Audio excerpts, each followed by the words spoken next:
ওই কিছু মানুষ তাকে দুঃখ কইতে আমার কাছে, কিন্তু ভাই আমার দুঃখ শুনবো কি? হ্যাঁ, যখন আমি ক্লাস 6-এ পড়ি তখন আমার আম্মা আমারে কইতেছে যে বাবা আজকে তোর এক আন্টির লগে কি দেখা করতে হইব, ঠিক আছে? একটু সারাদিন বাসায় বসে কি করবি, একটু আন্টির লগে আড্ডা উড্ডা দিবি, ঠিক আছে? মনটা ফ্রেশ থাকবো, ভালো থাকবো, ঠিক আছে, চল। তো আমিও মার কথা বিশ্বাস করে গেলাম। তো আন্টি হইতেছে আবার ডাক্তার। তো ওই ডাক্তারের লগে দেখা করতে তো হসপিটালে যেতে হইব। গেলাম হসপিটালে, যাওয়ার পর দেখলাম আন্টিটা আসলে খুব হট, সিরিয়াসলি আন্টি খুব হট। তো আমি ক্লাস 6-এ পড়ি, বুঝেন নাই, নতুন যৌবন।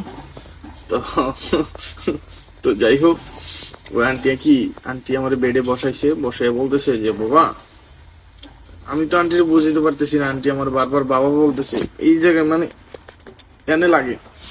আচ্ছা যাই হোক, ওই আন্টি বলতেছে মেহেদি তুমি টেনশন করো না, আমি তোমার পাশে আছি।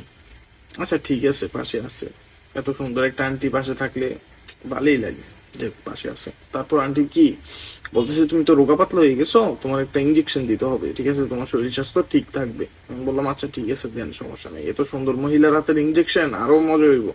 মানে মানে মানে কি কমু।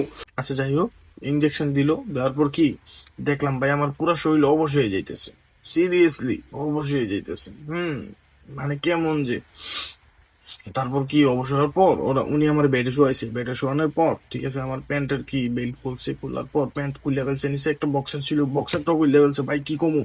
হ্যাঁ, তারপর এটা কে ছিল এসে উনি আমার নন্টুতে দইরা ঠাস করে এমনি পোজ দিয়ে দিল। মানে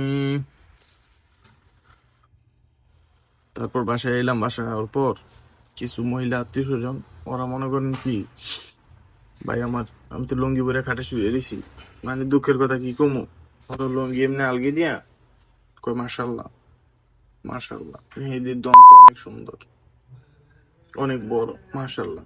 মানে এই দুঃখের কথা, সিরিয়াসলি চোখ দিয়ে পানি আইতাছে। কি এর বালদন, পুরাই কবিতা বানাই লইলাম।